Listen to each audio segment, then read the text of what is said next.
चलो भाई देखो, लॉ ऑफ इक्विपोरेशन ऑफ एनर्जी, इसके अंदर समझो लॉ ऑफ इक्विपोरेशन ऑफ, इसमें काफी सारे पॉइंट्स आएंगे, वो सब समझाऊंगा मैं तुम्हें। इक्विपोरेशन ऑफ एनर्जी, देखो मेरी बात सुनो। गैस का मॉलिक्यूल तीन तरह का हो सकता है, गैस का मॉलिक्यूल तीन तरह का होता है। बाई स्ट्रक्चर, सिंगल होना हो सकता है, जैसे हीलियम टाइप की एक ही एटम है बस, ठीक है, नहीं है, इसे बोलते हैं mono atomic gas, mono gas. बात समझ में आई कि नहीं आई? दूसरा होता है कि दो गैस के दो एटम जुड़े हुए हैं, जैसे H2O2 या N2, टू वाले मतलब O2 N2 H2, समझ में नहीं आई बात? इसे बोलते हैं डाया एटॉमिक गैस, ठीक है। और एक क्या होते हैं, इसमें तीन मॉलिक्यूल होते हैं, सॉरी तीन एटम्स होते हैं।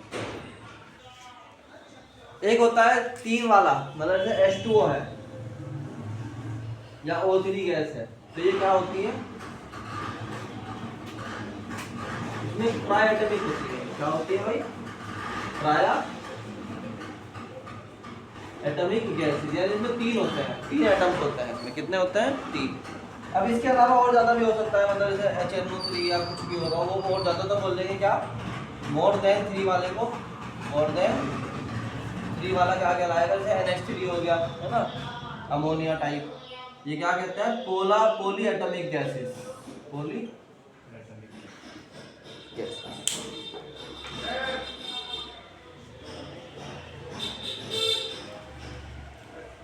ये हो गए पॉली एटॉमिक गैसेस। तो वो बोलता है कि जब ये चलती है, व्हेन दे आर मूविंग, ये गैस जो है वो किसी कंटेनर के अंदर बंद होती है, ठीक है, नहीं है, तो हम बोलते हैं कि व्हेन गैस एनक्लोज्ड, जब गैस क्या होती है, एनक्लोज्ड इन द कंटेनर, किसी कंटेनर के अंदर, तो क्या होता है, देन इट कंटिन्यूअसली मूविंग, तो वो क्या होती रहती है बच्चों, कंटिन्यूअसली मूविंग, लगातार मूव करती रहती है, मतलब चलती रहती है। तो हम बोलते हैं फॉर दिस पर्पस, इसी वजह से क्या होता है, जो टोटल काइनेटिक एनर्जी होती है उसकी, क्या चीज भाई, total kinetic energy of the molecule of the gas is equal to होती है kinetic energy, translational kinetic energy, बोलो भाई, translational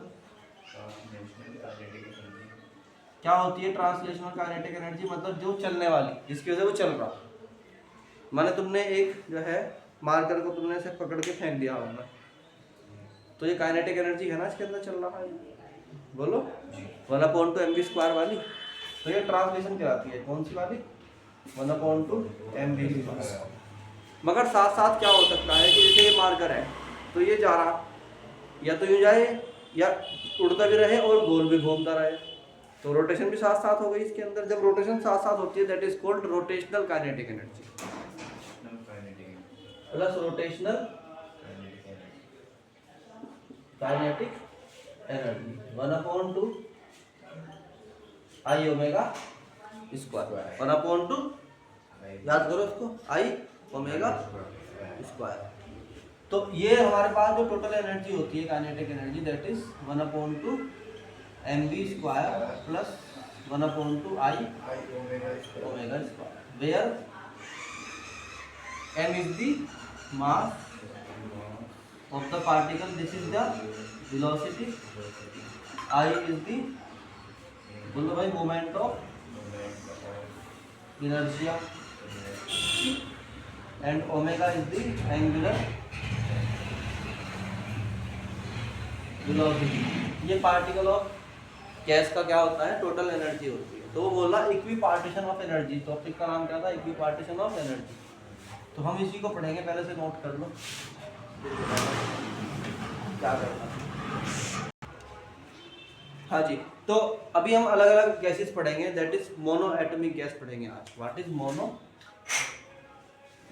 atomic gases? Mono atomic gas. Mono atomic gas का मतलब सिर्फ उसमें एक ही एटम है।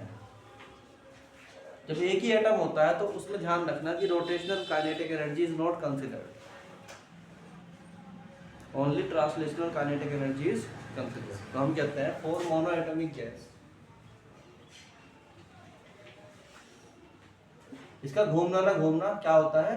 बराबर है। ये घूमे ना घूमे बराबर है, इसका सिर्फ चलना ही लिया जाता है। For mono atomic gases only translational kinetic energy is considered. सिर्फ रोटेशनल काइनेटिक एनर्जी चलती है, ट्रांसलेशनल चलती है, रोटेशनल नहीं होती है। Rotational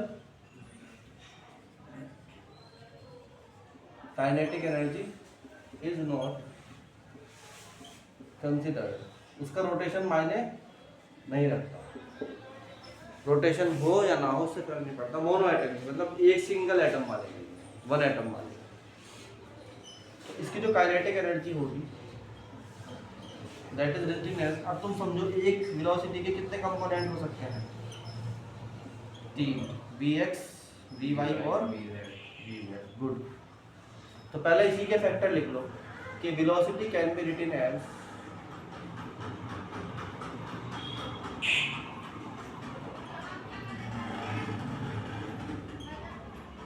v equal to Vxi plus Vy j plus Vz j। नहीं आई बात समझ में? सो वेलोसिटी हम कहते हैं, सो वेलोसिटी कंपोनेंट इसी तरीके से क्या होगा? In the same way, in the same way हम क्या बोलते हैं? Kinetic energy also distributed. Kinetic energy भी क्या होती है? चारों तरफ को डिस्ट्रीब्यूट हो जाती है, तीनों दिशाओं में। ठीक, तो हम कह सकते हैं कि काइनेटिक एनर्जी जो है वो क्या कैसे लिखी जा सकती है? 1/2m Vx square plus 1/2m Vy square plus 1/2m Vz square. This is the kinetic energy of the molecule in 3 dimensions. तो टोटल कितने डायमेंशन में घूम सकता है ये? 3 जगह। तो हम बोलते हैं कि सो, पहले इसको लिख लो फिर आगे बताता हूँ। What is the degree of freedom? इसमें अब एक बात और देखो कि यहाँ तक आने के बाद एक बात समझो, एक डायमेंशन में जो काइनेटिक एनर्जी होती है it is equal to 1/2 kBt। ये हो गई kx। एक्स एक्सिस में जो काइनेटिक एनर्जी है वो कितनी है? kBt, है ना? तो y में कितनी होगी? सेम है 1/2 kBt से याद कर लो। और z में भी कितनी होगी? 1/2 kBt। नहीं आई बात समझ में? नहीं आई? Where kb is the Boltzmann, बोलो भाई, बोल्ट्जमैन कांस्टेंट। ठीक है? नहीं है? Boltzmann constant. और इसकी यूनिट क्या होती है? जूल पर केल्विन।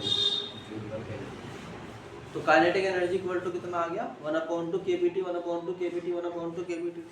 तो कुल मिला के अगर हम लिखना चाहें काइनेटिक एनर्जी ऑफ मॉलिक्यूल तो कितनी होगी? 3/2। यार बोल लो भाई, 3/2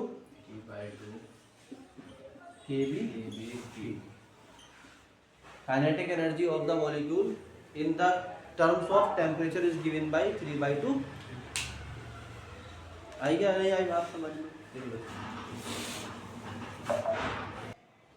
तो हम बोलते हैं for 1 mole gas, for 1 mole monoatomic gas, for 1 mole monoatomic gas U बराबर क्या होता है 3/2 kB T into Na। Na क्या होता है Avogadro's number. kB into Na किसके बराबर होता है R के। क्या भाई बताया मैंने, kB इंटू Na बराबर क्या होता है R, that is gas constant. So you can right here that U जो है वो किसके बराबर हो गया तुम्हारा 3/2 RT, वेयर U क्या है इंटरनल एनर्जी, जिसे बोलते हैं तुम क्या काइनेटिक एनर्जी। आई कि नहीं आई बात समझ में? तो हम कह सकते हैं कि जो ये है क्या नाम हमारा मोलर स्पेसिफिक हीट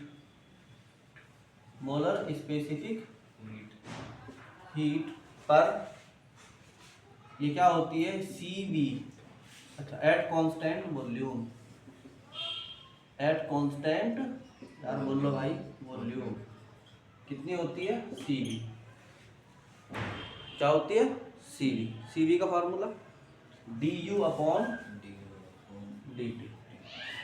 तो जब उसको डिफरेंशिएट करोगे तो T खत्म हो जाएगा यहाँ से, तो क्या बचेगा 3/2 R। एक लाइन ये समझ लो क्योंकि अगले वाले में आना उससे अगली वाले में भी आना। Molar specific heat capacity CV equal to at constant volume कितना आ गया CV इक्वल टू du/dt। तो पहले 3 स्टेप याद कर लो। एक तो du कितना आया हमारा, U कितना आया 3/2 RT। वो कैसे आया, क्योंकि kB इंटू Na क्या होता है R होता है। करना पहले फार्मूला क्या था, मैं दोबारा कर रहा हूँ, रुक जाते हैं। एक स्टेप बाय स्टेप याद कर लो क्योंकि ये हर बार करना है, इसलिए इसी को याद कर लो बार बार। Number 1, what is the kinetic energy of the molecule U 3/2 kB T। Step number 1 याद कर लो। फॉर 1 मोल गैस U बराबर कितना हो जाएगा 3/2 kB into Na into T। Na से मल्टीप्लाई कर दिया, where Na is the Avogadro number, where Avogadro number, ठीक है नहीं है। यहाँ से हम kB इंटू T क्या होता है जल्दी से बताओ, kB इंटू Na क्या होता है R होता है कि नहीं होता है। स्टेप नंबर 2 याद कर लो इसको hand to hand. Step number 2, ये स्टेप नंबर क्या था 1। So you can write for mono atomic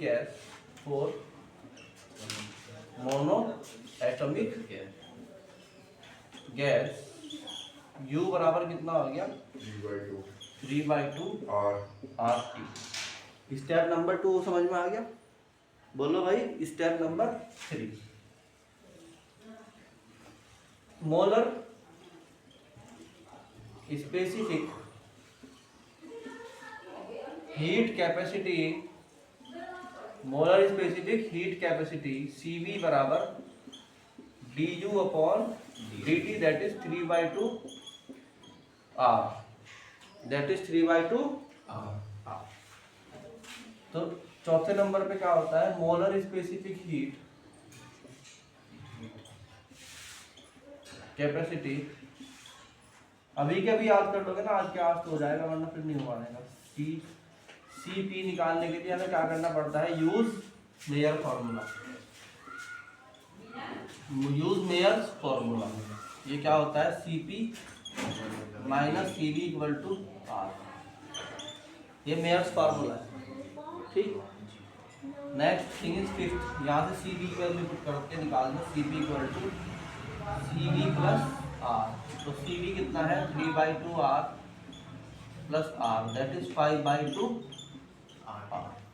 step number 5 याद करो, ठीक।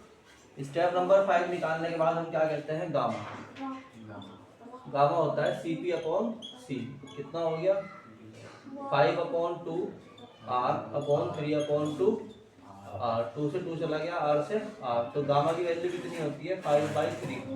याद करना है गामा की वैल्यू कितनी होती है 5/3 फॉर मोनो एटॉमिक, बार बार याद रखना। और मोनो एटॉमिक गैस। इसको नोट करो फटाफट, फिर अगला पॉइंट कराऊंगा। अभी मोनो एटॉमिक सही चल रहा है, ध्यान रखना पूरा टॉपिक। लास्ट थिंग इज, ये यूज कहाँ होता है? गामा। गामा जो कि यूज होता है कहाँ? एडियाबैटिक प्रोसेस में।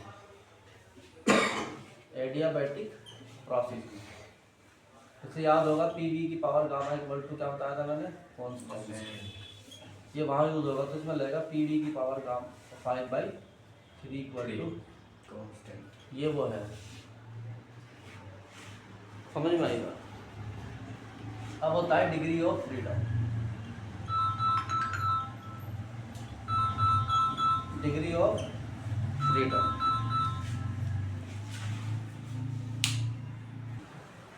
लो भाई। तो डिग्री ऑफ फ्रीडम क्या होता है? सुनो बड़े ध्यान से। कोई भी ऑब्जेक्ट कितने डायमेंशन में चल सकता है? How many dimension it can choose to move, this is called degree of freedom. तो हम बोलते हैं द नंबर ऑफ डायरेक्शंस, है ना, in which a particle can move is called degree of freedom। क्या कहलाता है? Degree of freedom. For monoatomic gas, अगर गैस कौन सी है? मोनो एटॉमिक है, तो तुम्हें मालूम है कि सिर्फ ये 3 जगह चल सकता है। कहाँ कहाँ? एक्स में, वाई में और जेड। तो हम बोलते हैं डिग्री ऑफ फ्रीडम कितनी हो गई इसकी? 3। याद कर लो, मोनो एटॉमिक गैस की नंबर ऑफ फ्रीडम कितनी होती है? चलो, तो बस ये हो गया तुम्हारा मोनो एटॉमिक गैस।